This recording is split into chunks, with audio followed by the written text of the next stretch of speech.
I want to go ahead and bring in South Carolina Democratic Congressman and Assistant Democratic Leader James Clyburn now. Congressman Clyburn, good morning to you, sir.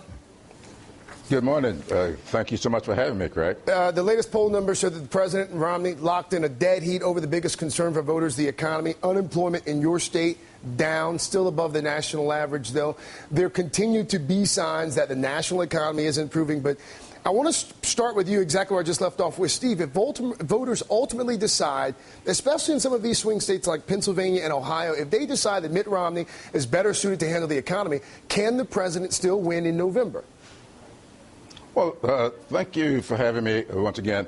You know, it all depends, Craig, on what that number is. The fact of the matter is, if you look at this as to where people are today and where they were 4 years ago, you might get one feeling. But ask them, are they better off today than they were 2 years ago, 2.5 years ago? The president has created 2.5 million jobs in the last 2 years. And compare that with the job losses under the Bush administration. So what we have to do is get people to compare apples to apples rather than apples to oranges. And when you do that, I think the president is in a very, very good place. We have been talking about this Cory Booker controversy for a couple of days now, and I want to ask you, in a larger sense, not so much about the micro issue, but the macro issue here. Can you support a president but have a different point of view on a major issue like Bain Capital in this instance? Well, I'm not too sure how major this difference is. I will say this, however. Back during the Republican primary, I think you were in South Carolina at the time. In fact, we talked. Yeah. You may recall, I said back then, when I look at what Bain Capital did up in Gaffney, South Carolina, when they collapsed that plant up there, that photo album making plant and picture frames, they merged two companies. They then took all the money out of the companies, leveraged it, then closed it, and they walked away with millions of dollars in profits. They did the same thing down at Georgetown Steel. But Congressman, what about the counter-argument to that? What about the counter-argument that these attacks on Bain Capital, many see them as an attack on free enterprise as well? This is not an attack on free enterprise. I would say to you that it's free enterprise. I don't take contributions from payday lenders. If I know it, I refuse to do that, and that's free enterprise. But there's something about that enterprise that I have a problem with. And there's something about raping companies and leaving them in debt and setting up Swiss bank accounts in incorporating businesses in the Grand Caymans. I have a real serious problem with that. So you're fine with this line of attack? Yes, I am. In fact, I think it is not just the fair to do it. I think it's fundamental to the campaign to run this kind of. This is this man's resume. This is what he's holding out to the American people. I would like to ask my friends, what are we supposed to be comparing President Obama to if we don't compare it to the record that this man has with Bain Capital? He want to talk about his Massachusetts governorship. While you're here. Oh, I didn't mean to cut you off, but I did want to move on to something else I came across this morning. You've been a part of the Democratic leadership for a very long time.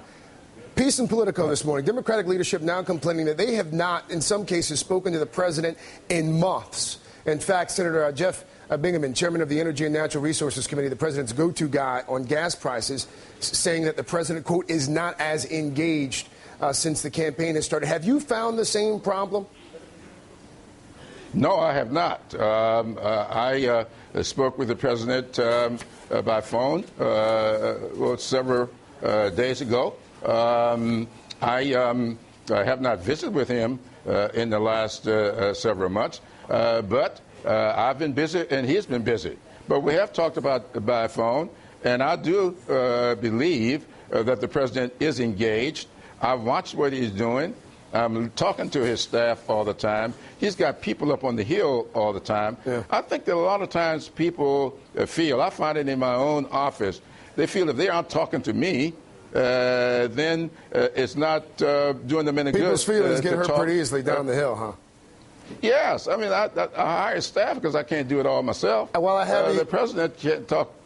While I have you here, I want to talk to you before I let you go. Voter ID laws the legislation that was introduced last week by you and your Democratic counterparts down there. At least 14 states at this point have passed or are about to pass new voting restrictions since the start of 2011. House Democrats have introduced a bill to make voting easier. Is this bill your party's response to counteract many of the new voter ID laws that have passed legislatures in several states?